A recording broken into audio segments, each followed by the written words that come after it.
Welcome back to Monitors Unboxed. Today we're looking at the first glossy 32-inch 4K WOLED gaming monitor, the Asus ROG Strix XG32UCWMG. Atrocious name, but a product I imagine will capture the attention of many potential OLED buyers. Up until this point, if you wanted a 32-inch 4K 240Hz WOLED, you had to deal with the matte screen coating, which isn't everyone's favorite. That changes today because now we have a new WOLED option using what Asus call a true black glossy finish, which is sure to add more competition to the market. While the XG32UCWMG is a new monitor, it's the same underlying panel as the ROG Swift PG32UCDP that Asus launched last year. So it's the same 32-inch 4K 240Hz third generation WOLED with dual mode support, meaning it can also run in a 1080p 480Hz configuration at the press of a button. It supports adaptive sync through both G-Sync compatible and FreeSync Premium Pro branding, and it has all the usual features we see from WOLEDs like true HDR support. The XG32UCWMG is also said to be much more competitively priced than previous WOLED options, with a global launch MSRP of $950 US. The PG32UCDP is typically priced between $1,200 and $1,300, so this new glossy model is at least 20% cheaper and goes head-to-head with current QD-OLEDs that start in the same sort of price range, a touch below $1,000. Asus will also be offering a 165Hz variant of this screen called the XG32UCWG for just $800 US if you don't want the full 240Hz refresh rate. It has an annoyingly similar name though, so closely check the product you're buying to make sure you get the right one. With this latest release, Asus have adjusted their ROG Strix design to hop on board the latest monitor stand trend, which is the use of a small, flat metal plate as the base. While this base does look unusually small on a 32-inch monitor, it's still quite sturdy and has no issues dealing with the large panel size. This type of base has a couple of key advantages. It maximizes available desk space and allows for many keyboard positions, plus it still allows you to put items on top of the base. I really like this design trend. It makes a lot of sense and the use of metal adds a premium touch. The rest of the design is very similar to previous Asus ROG Strix monitors. The stand pillar is constructed from plastic and allows for height, tilt and swivel adjustment with a good maximum height. The rear of the display uses a central box to house all the components, and the thin OLED panel extends outwards from it, creating a pleasing thin aesthetic. The actual design of the box is fine, though obviously on the gamer end of the spectrum. In one corner you get an ROG logo in a grid pattern with RGB LED lighting. Connectivity is largely unchanged from the PG32UCDP. This display comes with one DisplayPort 1.4 with DSC, two HDMI 2.1 48GB/s ports with DSC, a USB-C supporting DP alt mode, and a 3-port USB-A 5GB/s hub. The only downgrade is power delivery over USB-C, which drops from 90 watts to just 15 watts. You still get a KVM switch. 10-bit 4K 240Hz is achievable over both DisplayPort and HDMI, though display stream compression is required for both. Asus could have implemented DisplayPort 2.1 UHBR20 to allow for 4K 240Hz without DSC, but this has no practical real-world advantage and would have increased the price of the product. So while the omission of DP 2.1 is inevitably something a handful of buyers will complain about, it's a non-issue in my eyes. The OSD is controlled through a directional toggle which can be found behind the Asus logo on the front of the display. We're getting the same interface and feature set as the very latest OLEDs from Asus, so this display has one of the most feature-rich offerings on the market. I'll talk about some of these features in just a little bit, but there's lots of stuff in here for gaming, adjusting colors, and managing the various OLED care settings. The big new feature the XG32UCWMG brings to the table is the True Black glossy coating. This shouldn't be confused with Display HDR True Black certification, which is a totally different feature. For whatever reason, Asus opted for the same name to market this coating. Now, we have seen glossy WOLED monitors before. One such example is the Asus XG27AQDMG, but the true black glossy coating used here is an evolution on what Asus offered previously. The XG27AQDMG's glossy used a 3% haze, whereas true black glossy is a 0% haze. Asus claims this reduces ambient reflections by 38%, and when you put the two side by side, the true black finish is definitely more pleasing in my opinion. This is much closer to what you'd see on a WOLED TV. For this specific 32-inch 4K panel, we're going from a matte coating previously to glossy here, and obviously that has some benefits and trade-offs. The big benefit is clarity. There's no coating grain, the screen looks crystal clear, and colors appear to pop more, which is a common advantage when comparing glossy to matte. Light doesn't diffuse across the surface of the screen either, which in the right conditions can give it a higher contrast appearance with deeper blacks. The trade-off is direct reflections. The screen no longer diffuses reflected light, so the surface is more like a mirror. The coating and layer structure do a good job of minimizing most reflections, but anything bright tends to cut through and present as a defined reflected object. This can be distracting if you have objects or lights in front of the screen at angles that cause reflections, so you wouldn't want to put this screen opposite a window. I personally really like the glossy finish and prefer it to matte, but the coating that's most suitable for you will depend on your setup. The true black finish is excellent in darker rooms and quite good in moderately lit environments as well, but it may require some optimization of your setup to minimize reflections. Matte, on the other hand, works better in situations where reflections may be a problem, such as in a brighter room or where you have less control over lighting and have to use the screen in a specific position. In a sense, matte is a safer bet, whereas glossy has more risk but a bigger payoff.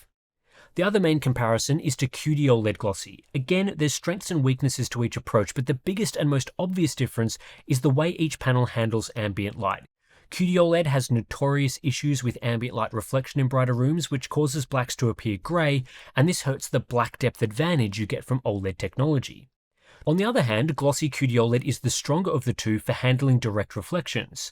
Both options have a mirror-like finish, but QD-OLED does a better job of reducing the brightness of reflections so they don't cut through as much as on the true black WOLED.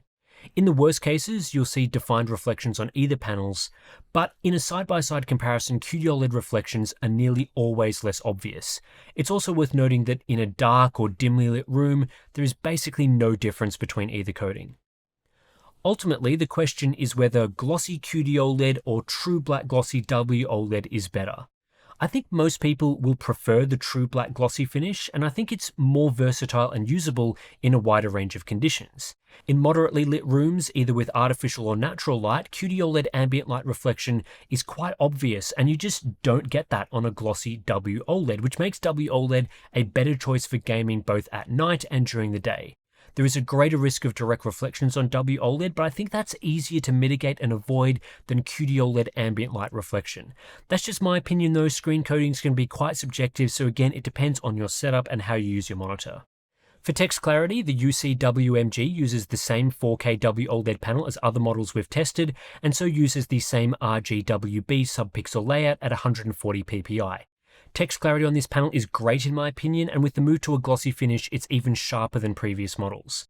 This high-density design is very usable for text-heavy productivity work, even at 100% scaling, and while it's not quite the same as a 4K LCD, there are really no major issues with artifacts. I don't think there's much of a difference between text rendering on 32-inch 4K QD-OLED versus 32-inch 4K WOLED. Yeah, I could nitpick a few things here and there, but both look pretty similar side by side and both offer a great experience. It's just not something I'd worry about. OLED panels of all varieties are susceptible to permanent burn-in. You won't get burn-in while playing games or watching videos, but the panel will burn in over time when displaying static content for long periods. This makes OLED less well suited for productivity uses where you'll be looking at static desktop apps all day, and you can check out our ongoing OLED burn-in series to see how real-world productivity use affects burn-in. The occasional amount of static app usage is fine, so don't worry about doing a bit of web browsing between gaming sessions. I just wouldn't recommend OLED as a monitor for hours of work. Asus offer an industry-standard 3-year burn-in warranty. The XG32UCWMG also features Asus's Neo proximity sensor, which we first saw on the PG27 UCDM earlier this year. This is a proximity sensor that detects when you aren't sitting in front of the display and automatically turns the screen black, preventing burn-in. After all, there's no point displaying anything when you aren't there to view it. It has adjustable timing and sensitivity settings, and in my testing, it just works really well. If you leave your seat, it turns the screen off after a few minutes, sit back down, and it instantly turns back on. It's not a gimmick, I think it's a great feature that strengthens Asus's OLED offering. Response time performance is excellent on this OLED monitor. This display technology offers lightning fast response times around the 0.3 millisecond mark, and performance doesn't change at lower refresh rates, one of the many benefits of OLED for variable refresh rate gamers. Unlike with some LCDs, you don't need to adjust settings depending on the refresh rate you are using. There is effectively no difference in response time performance between this OLED and other OLED monitors, including QD-OLED variants. OLEDs are much faster than LCDs and have benefits such as no overshoot artifacts, consistent performance across the refresh rate range, and cumulative deviation indicative of near-ideal behavior. With transition times an order of magnitude faster than LCDs, OLEDs have around a 1.5 times advantage in clarity over an LCD at the same refresh rate. This means a 240Hz OLED offers a similar experience to a 360Hz LCD. Aside from comparisons to LCDs, the main thing you need to be aware of when buying an OLED for motion is that clarity on these panels is directly tied to refresh rate. At the same refresh rate, two different OLED monitors will look the same, so the actual refresh rate you'll be using while gaming is more important than the maximum refresh rate of the monitor. If you compare two OLEDs, one with a 240Hz max refresh and one with a, say, 165Hz max refresh, but both are playing games at 120 FPS with a 120Hz refresh rate, they will look the same and give the same experience. Like the PG32UCDP and unique to 4K WOLED variants, the UCWMG also offers a 1080p 480Hz configuration, which is accessible through a toggle called Frame Rate Boost. When switching into this mode, the only thing that changes is the refresh rate and resolution. It otherwise performs exactly the same as the 4K mode, so the same response times, input processing lag, HDR support, and color performance. This is an identical configuration to what the UCDP provides. Obviously, the 1080p 480Hz mode is designed exclusively for fast-paced gaming. Text clarity and sharpness in this mode is pretty bad, but it's not overly noticeable when playing games like Counter-Strike 2 or Apex Legends.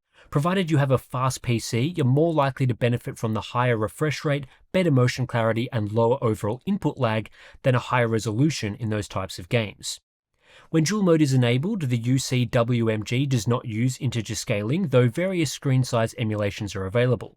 Unfortunately, moving down to a 24.5-inch screen emulation reduces the overall resolution to 1496 by 848 rather than scaling the 1080p image to a smaller size. However, you can use variable refresh rates in this configuration, something that wasn't possible on the UCDP's launch firmware.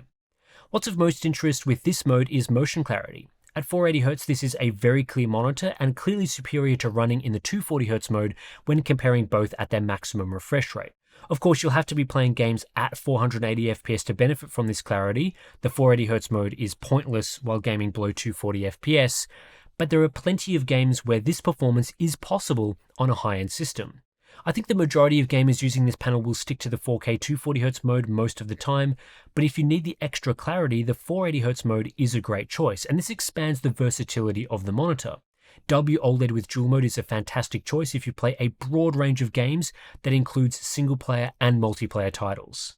The only legitimate challenger to a 480Hz OLED in motion clarity at the moment would be a 540Hz LCD with backlight strobing enabled, such as the PG248QP. It's actually a lot closer than I thought it would be, but in edge case scenarios, especially super fast motion, a strobed LCD does deliver superior clarity.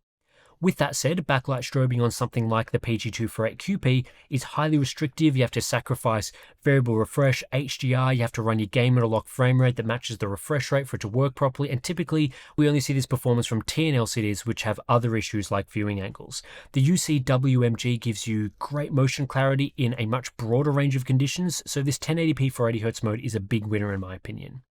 Asus offer two additional features that other options don't include. One is ELMB black frame insertion. This feature works at 120Hz in the 4K mode and 240Hz in the 1080p mode to boost the clarity up to the level of 240 and 480Hz respectively. It does this by technically running at the highest refresh rate, but displaying every second frame as black. So for example, in the 4K mode, the screen takes a 120Hz input signal, runs at 240Hz, but every second frame is black. No other refresh rate configurations are supported, and to enable ELMB, you have to disable Adaptive Sync and HDR. As ELMB is supported only in very specific configurations, it's quite a niche feature, but it does work and enhances the motion clarity of 120Hz gaming to look like 240Hz in the 4K mode, and similar for 240Hz to look like 480Hz in the 1080p mode. It's not as advanced as backlight strobing on most LCDs, which use a shorter backlight pulse to achieve much clearer motion than ELMB on this OLED can provide. It's a nice bonus feature, not something I would personally use in most gaming sessions. The second feature is OLED anti-flicker, designed to combat variable refresh rate flicker in rare scenarios. It does this by reducing the VRR range through raising the minimum refresh rate. In the 4K mode, middle is a 100Hz minimum and high is a 170Hz minimum. In the 1080p mode, middle is a 200Hz minimum and high is 250Hz. Low frame rate compensation, or LFC, is therefore enabled when anti-flicker is set to middle, but not achievable on high. What this means is that when dropping below 4K 170Hz in the high mode, variable refresh will be disabled, and this creates a jarring loss of smoothness or the introduction of tearing. For that reason, I'd only recommend using middle. TFT Central have a great article exploring OLED flicker, why it occurs, and how this anti-flicker mode helps to minimize it. Essentially, on WOLED panels, gamma is tied to refresh rate. Large swings in refresh rate cause visible gamma shifts, which can be perceived as flicker. Narrowing the VRR range reduces the total amplitude of gamma swings during periods of frame rate fluctuation, but doesn't fully eliminate the issue. This aligns with what we've experienced using these modes. Asus anti-flicker mode reduces the severity of flicker, but it doesn't fully eliminate the issue, and you do tend to want to avoid the refresh rate range around that minimum refresh. Input latency is excellent, offering a sub 1 millisecond processing delay in both the SDR and HDR modes. There is also no processing lag penalty from using the 480Hz mode, so the 480Hz mode has better input latency overall. Combined with fast response times and a decent refresh rate, this OLED feels very snappy to use. Power consumption is in the ballpark of other WOLED monitors. When showing a 200 nit white image, the UCWMG used 69 watts, nice, which is about the same as the PG32UCDP and 32GS95UE. In comparison, QD-OLEDs use much more power to display white. However, in typical gaming content, this margin shrinks considerably. The UCWMG used a bit more power than the UCDP and a similar amount to the QD-OLED-based 321 UPX. The color space on offer from this WOLED panel is identical to others we've seen over the last few years. The focus here is on DCI-P3 coverage. We get 98% coverage with this monitor, which leads to 72% coverage of Rec 2020. This is the same as other WOLEDs, but not as good as QD-OLED, which offers a higher 79 to 80% coverage when we look at the recent crop of 4K models. Out of the box, the UCWMG has average calibration. Grayscale is a bit underwhelming due to inaccurate gamma, though the color temperature was largely okay. Like a lot of wide gamut gaming monitors, the color space is left unclamped for SDR use, leading to oversaturation in content like YouTube videos. If we compare this to other monitors, the UCWMG is a small step backwards compared to the UCDP and some of the better QD-OLED options. However, it's not the worst result for a 32-inch 4K monitor. Color checker results are slightly better than average. There are multiple ways to improve factory performance. One of them is to use Windows 11 Auto Color Management. While this feature does improve overall accuracy and reduces oversaturation, it doesn't address grayscale performance, which remains underwhelming. The other way is to use one of this monitor's built-in sRGB modes. There are two available options. One is to change the display color space to sRGB, which enables gamut emulation and gives you access to every other setting. The other and more accurate way is to use the dedicated sRGB Cal mode, which locks settings. It's great that Asus gives you both choices, and performance in this configuration, the sRGB Cal mode, is quite good. Compared to other monitors, the UCWMG performs well, offering a very similar sRGB mode to the UCDP. It's not quite as accurate as the best QD-OLEDs like the MSI 321URX, but it's still good enough to be considered factory calibrated. In color checker, again, the UCWMG is pretty decent with the mid-table result. While you can calibrate this monitor further through tools like CalMan, there isn't much point in doing so. When using the SDR mode, the sRGB configuration is very good, and there's a wide range of hardware controls that can tidy up any small inaccuracies without the need for software profiles. SDR Brightness is not all that different to other OLED gaming monitors I've tested, with a maximum full screen result of 244 nits. Also, Asus offer a uniform brightness setting, which is not enabled by default, and caps the monitor to around this 244 nit level for all window sizes, rather than varying brightness as you resize windows, behavior that I find annoying. Minimum brightness is great at 31 nits. Viewing angles from this WOLED panel are great, no concerns there whatsoever. Typically what you are getting is better than what you'll see from an LCD. Uniformity was okay, a good result in general, though dark grey content is still not as uniform as you get from QD-OLED. There's a bit of dirty screen effect here, not as much as you see from 1440p OLEDs, but still enough to be a noticeable downgrade compared to a QD-OLED side by side. The XG32UCWMG is well suited to HDR from a hardware perspective. OLED panels including WOLED directly emit light and have individual pixel control, which makes them ideal for displaying HDR content. This feature allows each pixel to independently vary from fully switching off to displaying bright highlights, giving us deep zero-level blacks and per-pixel local dimming. The level of control OLEDs provide minimizes blooming in high-contrast scenarios and allows for a clean distinction between bright and dark areas that are close together. Compared to LCDs with a multi-zone backlight, OLEDs have far fewer ugly illumination artifacts, which are most noticeable when displaying difficult scenarios like star fields or subtitles, and there are no zone transitions as bright objects move around the display. With per-pixel control as its main advantage, OLEDs are best at displaying high-contrast scenes with rich shadow detail, which is a key aspect to a good HDR presentation. Darker content interspersed with dazzling bright highlights brings out the best in OLED displays, as does HDR content with fast motion. For gamers especially, input latency on most OLEDs is low in the HDR mode. The weakness to the HDR presentation on an OLED is overall brightness. While peak brightness can be high in the best cases, full screen brightness is low, and this limits the punch in bright daytime scenes.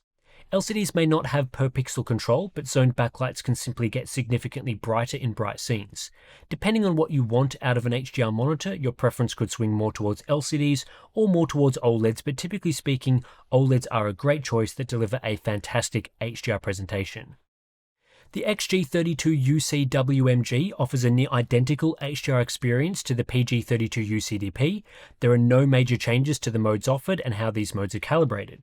The main configurations to examine are the console HDR mode, both with and without adjustable HDR enabled, as well as the display HDR 400 True Black mode.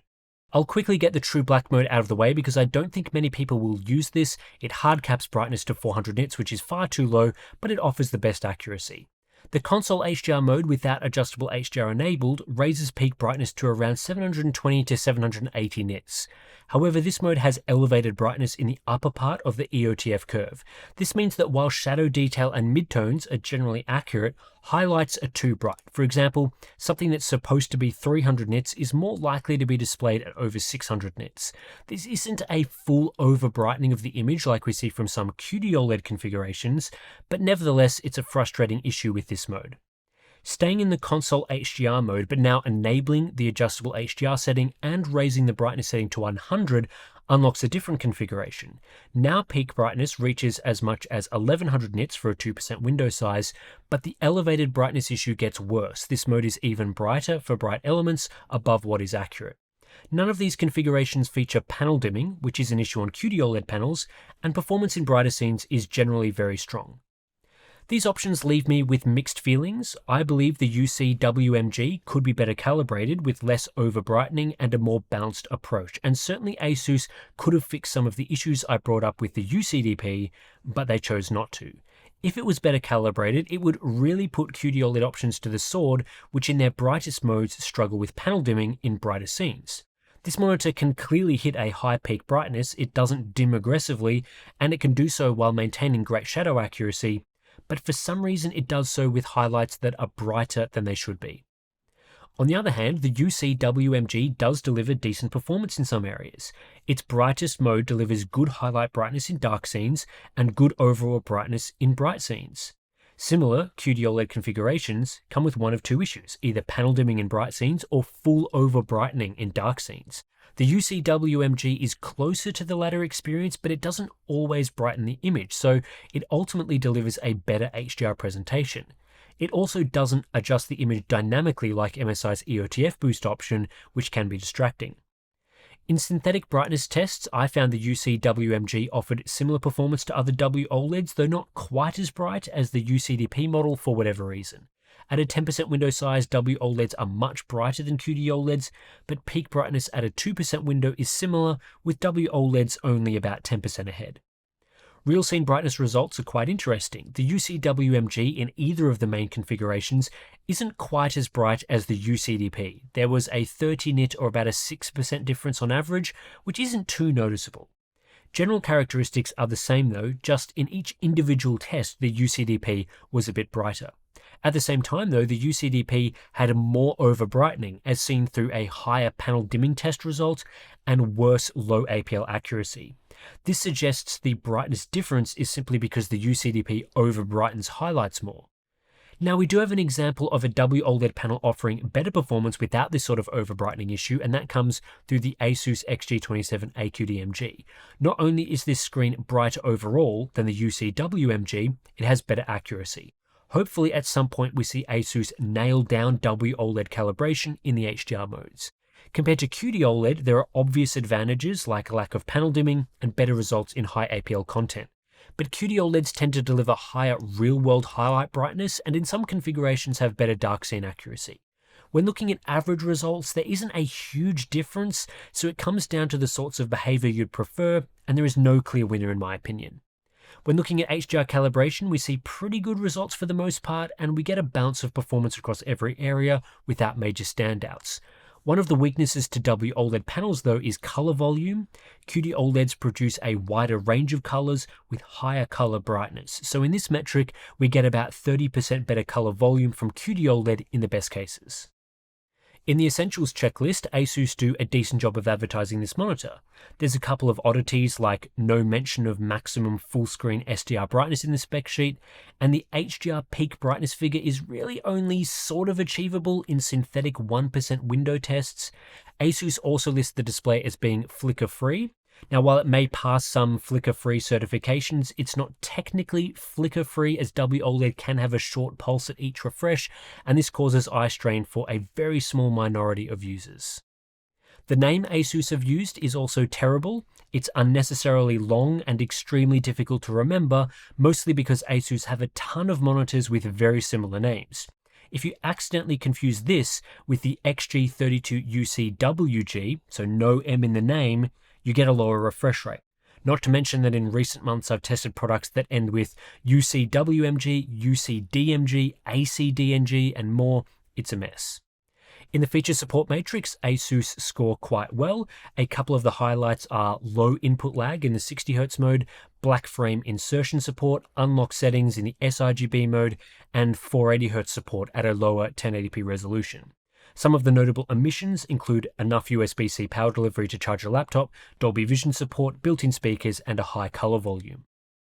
Overall, the Asus ROG Strix XG32UCWMG is the best 32-inch 4K WOLED monitor yet. It's not a revolutionary upgrade over previous models as the underlying panel is identical to what we've seen previously, but Asus have made some smart and significant improvements that make it much more appealing.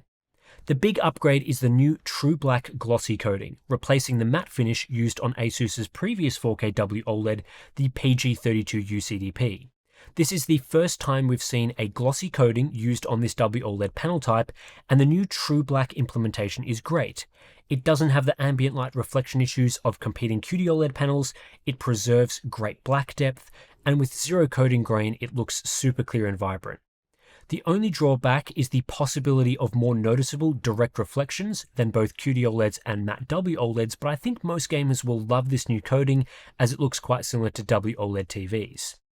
Asus have also made a few more minor tweaks that make the UCWMG better than the UCDP from last year. They've added in the useful Neo proximity sensor and changed the stand base to a flat metal plate, which is better. Pretty much every other feature from the higher-end ROG Swift monitor has been retained, except for USB-C power delivery, which is downgraded to 15 watts.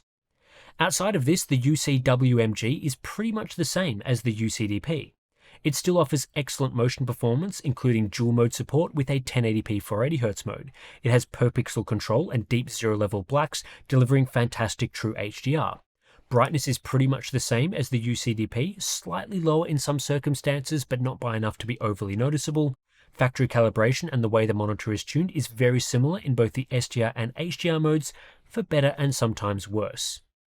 At a new price point of $950 US, there is very little reason to buy the older PG32 UCDP version, which is typically about $1,200 US at the moment. Of course, we'll have to see whether that MSRP is actually true, given US tariffs and whatever, but it's shaping up to be about 20% cheaper for what is a better product. If you're eyeing off a 32-inch 4K WOLED, maybe for dual mode or something like that, the XG32UCWMG is likely going to be the best option.